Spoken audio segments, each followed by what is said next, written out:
All I'm offering is the truth, nothing more. Making this record is a special privilege, and I'll do my best in this short space of time to pass along to you a distillation of more than 20 years of research on why some people seem to do so well in life while others do not. This information has changed my life, and the lives of thousands of others who have made the same discovery, and I sincerely hope it will have a happy and profitable effect upon yours. I hope that whenever you listen to this record, you will do so with a notebook handy. We seem to forget the spoken word quickly, and only by repeated playings in the home, without distractions, can this information become a permanent part of your way of life. To begin, I would like you to remember this. Successful people are not people without problems. They have, as a rule, just as many problems and largely the same kind as everyone else. The difference is that they learn to solve their problems. Successful living is nothing more than the ability to solve successfully the problems which are as much a part of living as breathing. The degree of our success will be determined by the extent to which we can solve our problems. So now that we've defined the problem, let me make this statement. If you can tell me what you want, I can tell you how to get it. The problem with the great majority of individuals is not with their ability to achieve their goals in life, but rather with the failure to understand two factors vital to successful living. The first is to make the decision as to what it is we want enough to give it most of our attention until it's been achieved, and to clearly define it. And the second is to fully understand that we have the ability to achieve this goal, or we wouldn't want it in the first place. The next vital rule to successful living is to understand that our success is won or lost by our ability to serve others. We are interdependent, and it's just as impossible to succeed without serving others as it would be to live in our modern world without others serving us. Our rewards in life will and must always be in exact proportion to our service. It is the misunderstanding of this single law which, in my mind, is responsible for fully 90% of the frustration and discontent we see around us. In your mind's eye, get a picture of a giant apothecary scale, the kind with the cross-arm from which hang two large bowls on chains.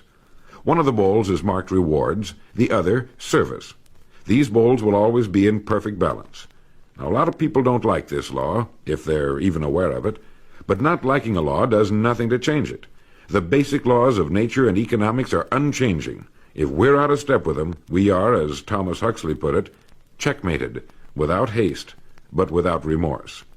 But to those who know and work with the laws, he said, they are paid with the overflowing sort of generosity with which the strong delight in strength. Now, there are two kinds of rewards, or income. One is psychic, the other is real, or tangible, such as money or property. If a person doesn't like his income, all he has to do is take a good long look at his service. The fact that the many individuals in the fields of science, religion, teaching, and so on must measure most of their rewards in the realm of the psychic does nothing to alter the fact that their rewards will be in exact proportion to their service. Look where you will find this law in undeviating operation. Our rewards will always be in exact proportion to our service. Good examples of this are World Book and Childcraft. The fact that your company is the world's largest publisher of reference material is based solely on the fact that its products have found the widest acceptance and have been sold to more individuals and institutions. This is the law, then, that lies as the supporting structure of economics and personal well-being, so fix it in your mind. All attempts to sidestep or in any way avoid this law will result in frustration and failure. So this brings up the question, if what I want is more than I now have, how can I increase my service in order to earn it? Well, whom do we serve? We serve people. So let's take a moment to try to understand people. The more we understand them, the better we can serve them. I think of an adult human being as a grown child, doing his best to play for the first and last time on earth this game called life. The extent to which he learns the rules of this mighty game will determine his success. But right here we run into an historic and exasperating fact.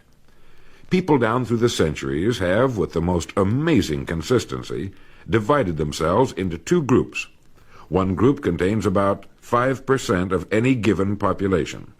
The other group contains the remaining 95%. Neither of these two groups is any better than the other. But one thing separates them. The big group, the one containing about 95% of the people, never seems to get the word, while the smaller group, the 5%, does. Now, what do I mean by getting the word? I mean about 95% of the people never quite understand, emotionally or intellectually, that we as individuals control, to an altogether unsuspected extent, our lives here on earth. That each one of us is the architect of the structure fashioned by our years. You see, all of us want the same things, but only about 5% figures out how to get them. I think it's perfectly stated in your World Book booklet titled Opportunity Unlimited. It says, within each of us burn two unquenchable ambitions, to serve importantly and to gain financial independence. Both of these worthwhile goals are within the reach of all of us, man or woman, but according to statistics, only about 5% achieve both of them. Why? Let's look at it logically. Every human being has a tendency to think, act, and talk like those by whom he is surrounded. This is environment, and it exercises an enormous influence on our lives. We've already pointed out that 95% don't seem to get the word in life. Then it follows that in the case of any given individual, the odds are 95 to 5 that he is surrounded by the larger group. And since a body in motion tends to remain in motion until acted upon by an outside force, that he will continue to conform to his group unless we can do a better job of serving him through knowledge. Here is our largest opportunity for service, and the rewards will take care of themselves. Now, right here, let me restate what we've covered so far. Our rewards, psychic and tangible, will be in proportion to our service. The failure of most people to live successfully is not caused by their lack of abilities, far from it, but rather in their failure to decide what it is they want, and understanding that our wants are governed by our talents and abilities, and that we are divided into two groups of roughly 5% and 95%, and that it's the 5% group which is successful. So here, let me give you a definition of success which, to my mind, covers the subject completely. Success is the progressive realization of a worthy ideal. That is, anyone who knows where he is going in life is a success. At the moment he makes the decision of what it is he intends to accomplish, of what it is he considers a worthy ideal, he is successful. Once this goal has been accomplished, he is again, by our definition, a failure, until he establishes a new goal toward which to work. To my mind, this is what we as human beings were intended to do, to go through life from one achievement to another, and to finally come to the end of our road here on earth, still reaching, still working toward a new and better plateau on which to stand. For this is to live and live completely, to know as much as we can know, to serve as much as we can serve, to accomplish as much as we can accomplish. Well, since success is the progressive realization of a worthy ideal, why are we faced with only 5% who can be called really successful? Because the best estimates available tell us that only about 5% will ever decide upon and define the one thing they want. One thing, because we can only do one thing at a time. To my mind, the story of a person's life is the story of a quest, a search to which he devotes his life. We know that the happiest people on earth are those who know exactly what it is they seek and set boldly out to find it. And while we're all dreamers, the fortunate ones are those who have found a dream so exciting and worthwhile that they'll devote a part or all of their lives to making that dream come true. But while all dream, by far the great majority, that 95%, never realizes that a persistent daydream is often the point on which we should set our compass, the place toward which it is meant for us to journey. The tragedy is that the great majority shrugs off this built-in direction finder and returns to the wide, visible, well-marked road in life which they feel must be the best road because it carries the heaviest traffic. Well, let's make this point clear. The road in life with the heaviest traffic is not the best road to follow, for it is the road of the 95%. It is the road with no more opportunity and with 19 times as much competition. Let me very briefly tell you how I got started on this business of making a study of people and why they wind up the way they do. I spent nearly 20 years looking for the secret to achievement.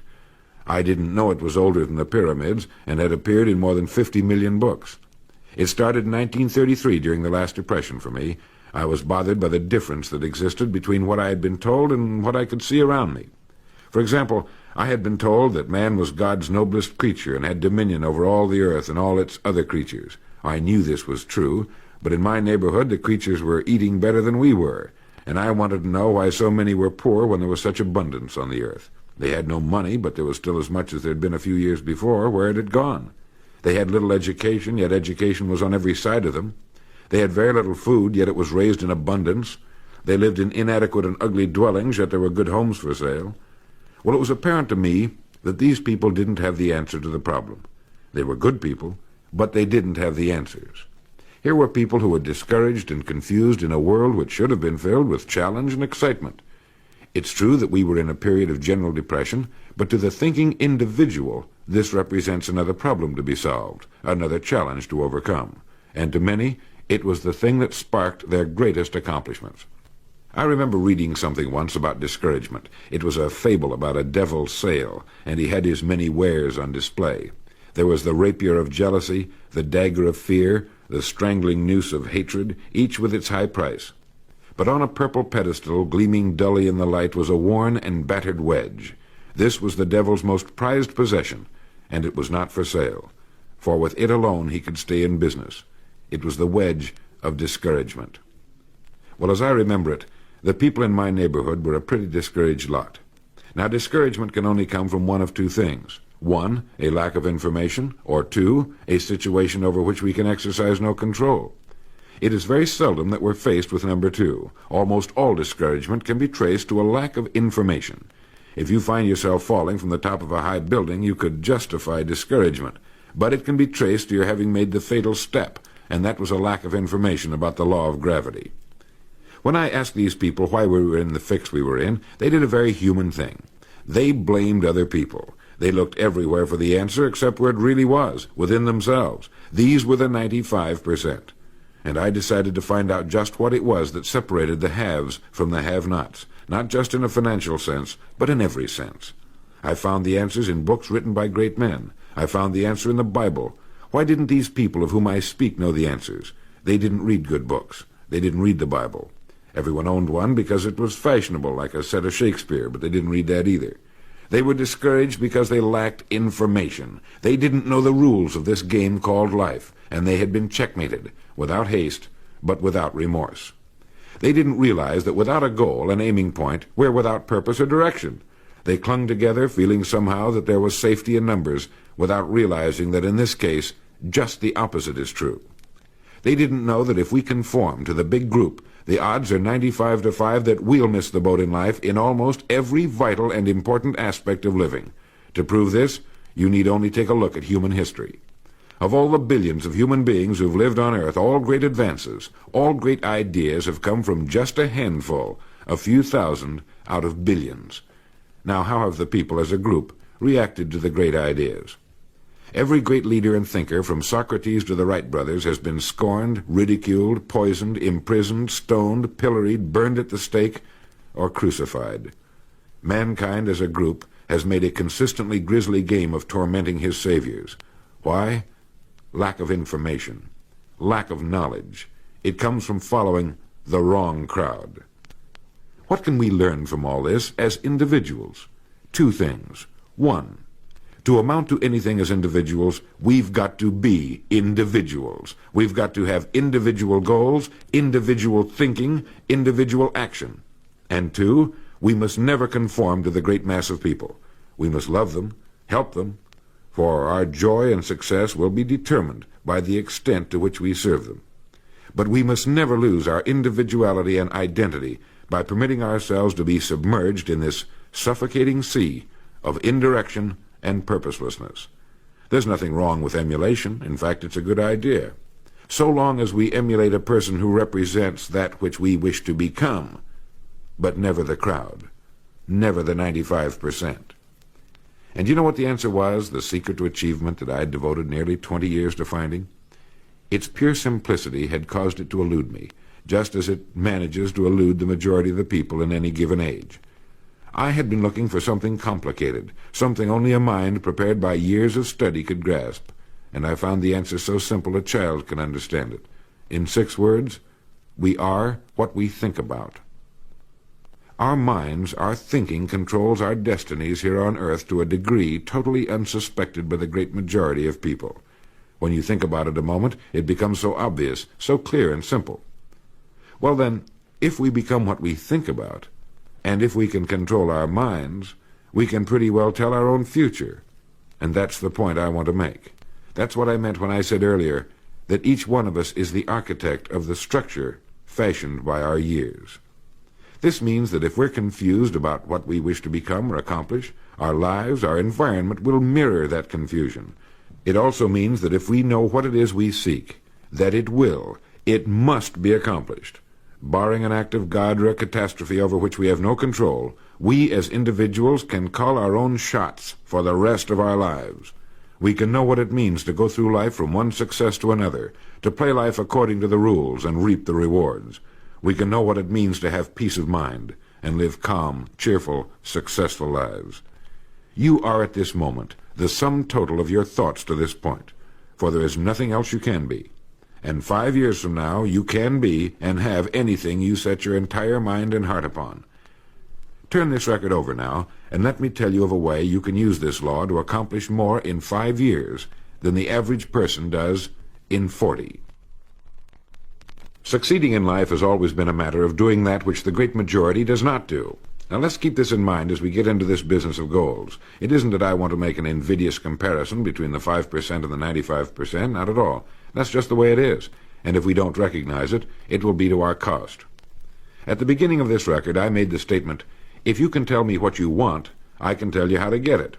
You see, the trick is not in achieving our goals, it is in establishing them. A ship would never leave a harbor if it did not have a destination. An industrial plant would never open its gates if it did not have a product or a purpose. Football would not be played without goalposts, nor would baseball without a home plate. Every business operates for a purpose. Every game has a reason. Getting back to the analogy of our ship, if you were to climb to the navigation bridge and ask the captain the name and location of his next port of call, he would tell you immediately. There's not the slightest doubt in his mind. Can you tell anyone your destination just as quickly and in one sentence? The captain of the ship knows that he can arrive at only one port at a time. He knows that it's impossible to arrive at two. Do you know that? He also knows that his destination will be invisible for fully 99% of his voyage, but he knows it's there, and that he'll reach it, barring an unforeseen catastrophe, if he will just keep doing certain things a certain way every day. One fine morning his destination will appear on the horizon. He'll sail into port, his voyage successfully completed. When his business has been accomplished, he'll then sail to another predetermined port of call, and this will take him and his ship from one success to another for the rest of both of their lives. By understanding that he can reach only one port at a time, the owner of a ship can, in the short space of a very few years, reach hundreds of ports successfully. There'll be problems, lots of them, but they'll be solved, and the ship will steam its solitary course over the deep oceans of the world, devoting its life to accomplishing its mission and contributing its share to the welfare and economy of the world. Men and women who follow this sensible, obvious, and meaningful way of life will do the same. But the paradox is that most are like ships without rudders. They're subject to the whims of wind and tide. And while they hope they'll one day arrive in a rich and bustling port, you and I know that for every narrow harbor entrance, there's 1,000 miles of treacherous and rocky coastline. The chances of their just drifting into port are 1,000 to 1 against them. These are the unfortunate people who, not knowing the rules, believe that circumstance controls our lives. They believe in luck and superstitions, fate, the breaks. They believe that success comes as the result of who you know, not what you know. And while they cling to their false alibis, life passes them by, for the rules of life are just, and they are checkmated, without haste, but without remorse. Now what about you? Remembering that the definition of success is the progressive realization of a worthy ideal, what's the ideal toward which you are working, now, today, yesterday, and tomorrow? Can you write it in one sentence? Is your goal sharply and clearly defined? Now, for a moment, let's return to the message in your booklet, Opportunity Unlimited. It reads, "Within each of us burn two unquenchable ambitions, to serve importantly and to gain financial independence." The first of these two desirable goals you've already achieved by being in the World Book Childcraft Organization. Now let's take a look at the second ambition, financial independence. I mentioned on the first side of this record that I could tell you how you could be and have anything you set your mind on in 5 years. To better understand this, you must examine one of the most overlooked facts in the world. It is that every job, no matter what it may be, holds somewhere within itself the key to everything we want in life, the key to greatness. But we must look for it, and we must think. Since only about 5% make the grade, we must place ourselves in this percentage group. We can do this by making 2 decisions. The first is to decide once and for all that this is what you're going to do for a living, that this is going to be your career, since its opportunities are unlimited, and it's constantly growing with our dynamic economy and our exploding population. In the past 13 years, World Book sales have increased 800%, and even this enormous volume is expected to double in the next 5 years or less. I think you can easily see that by being in this business now, your future is unlimited in this organization, both from a career and economic standpoint. It is being undecided, uncommitted about what we're going to do that keeps us from doing our best. We're working with one hand and looking around with the other. As a result, we do neither satisfactorily. And remember, this work contains within it the road to greatness, the key to anything you want for yourself and your family. Hundreds of people have already proved this in the last few years, so make the decision once and for all. Once this has been made, you'll feel as though a weight has been lifted from your mind. Perhaps for the first time in your life, you'll know where you are in the world. You know you have a place where you can serve, where you're needed and respected, where what you're doing is important. Once this decision has been made, we come to the second. Decide to become a professional at your business. You see, we can either compete or create. If we compete with all the other people in our line of work, we must be willing to accept the same rewards. If that's what we want, fine. But if we want to become professionals at what we do, then we must create. And when we begin to do this, there's no limit to that which we can achieve. We hear a lot these days about a word called security. Everyone wants security, but not 1 in 10 can tell you what it is. Most people will tell you that security rests with a job. This is impossible. There is no such thing as a job that represents security. Anyone with a job can lose it for any one of 1,000 reasons at any time. Those people I saw back in 1933, demoralized and afraid, thought that a job represented security. And when it had been taken from them, they had lost everything. They found themselves lost in a world they didn't understand. No, a job cannot represent security. There is only one place on earth you can find security, and if it isn't there, it isn't anywhere. It's inside of a person, never outside. If a man has security inside, where it belongs, his wife and children can feel it when he sits down to eat with them, and they're warmed by it. If a man has security inside where it belongs, you can see it walking down the street, and you can feel it when he enters a room. That's security, and you can't take it away from him. You can take away his money, his home, everything but a wife who's willing to start over, and most of them are, and drop him anywhere in the country. Go back in a year, and he'll be doing just as well as when you found him the first time. You can't keep a good man down, no matter what you do to him. Like cream on milk. You can shake it all day, but just set it down for a while, and it'll bounce right to the top again. This man or this woman has security, where it belongs. And do you know where it comes from? It comes from doing what we do for a living surpassingly well. It comes from being a pro in a world of amateurs.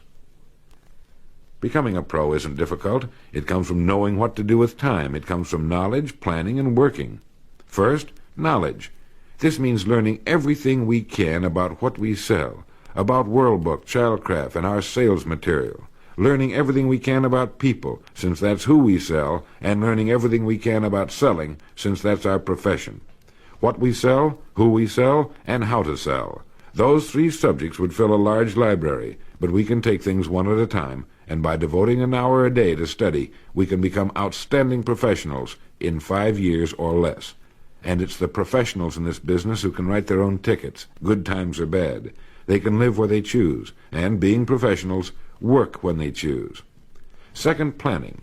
This means writing down the specific goal we're now working toward. It means writing in detail about the first port of call we want to reach, realizing that we can only reach one at a time. It means selecting the income we feel will represent financial independence to us.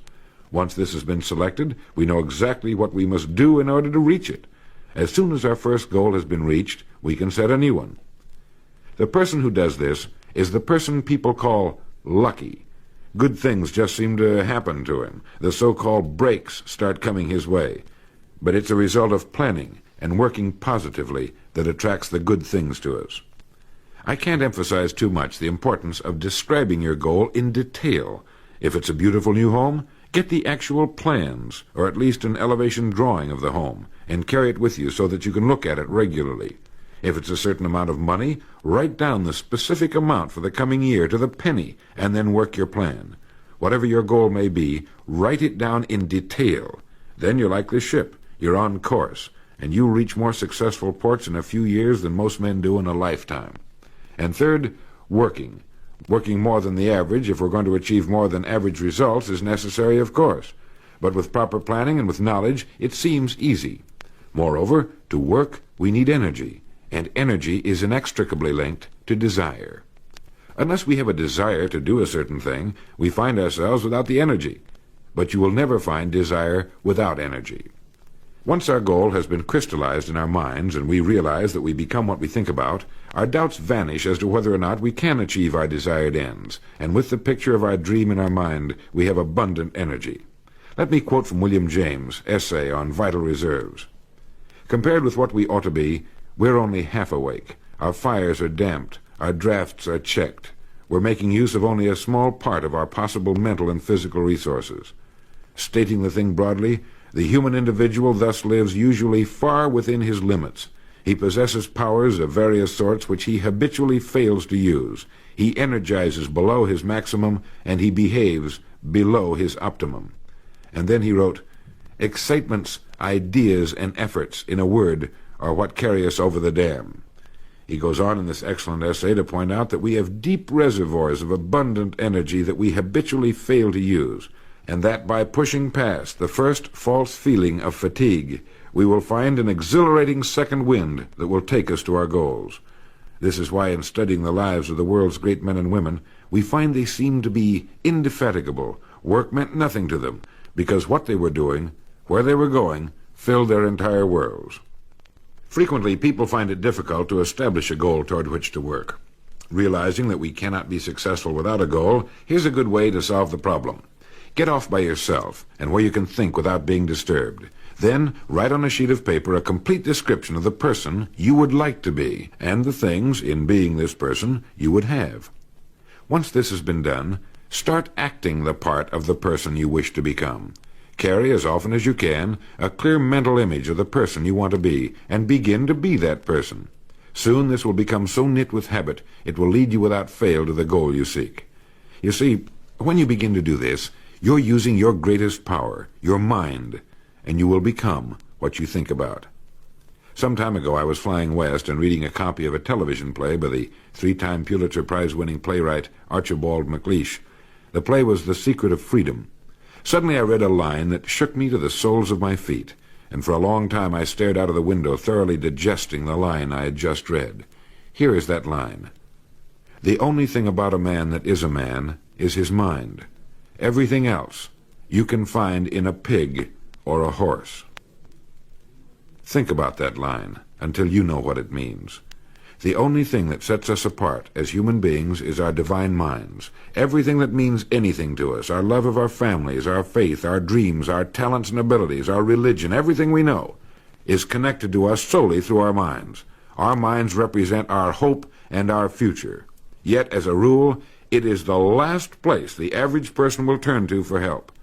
Your mind contains riches beyond belief, but you must prospect this rich and largely unexplored continent. And the only way it can be prospected is by systematic study and systematic thinking.